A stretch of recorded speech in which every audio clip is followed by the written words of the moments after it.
रिलायन्समध्ये मला भरताचे मोठेवाले वांगे मिळाले मस्तपैकी. तर मग आज रात्रीच्या जेवणामध्ये मी भरीत आणि पोळ्या केल्या. तर हे वांगे छान असे भाजून घेतले आणि त्याच्यानंतर त्याचे सालं काढून हे असं पूर्ण मिक्स करून घेतलं. सगळ्यात पहिले हे चेक केलं की त्याच्यात काही अळी वगैरे तर नाही आहे, आणि छान सगळे तिन्ही वांगे स्वच्छ मस्त निघाले आणि मस्तपैकी त्याला एकत्र करून घेतलं.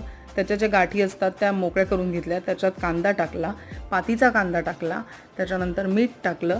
पातीचा कांदा याच्यात वाटाणे पण टाकू शकता, खूप सुंदर लागतं हे भरीत.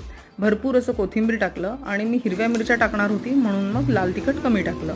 तर ही जी फोडणी आहे याच्यात मी मोहरी, जिरं आणि हिरवी मिरची आणि हळद एवढंच टाकलेलं आहे आणि हे सुंदरपैकी असं फोडणी ती त्या भरतावर टाकली आणि मिक्स करून घेतलं.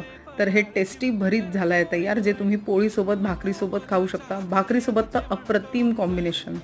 नक्की करून बघा.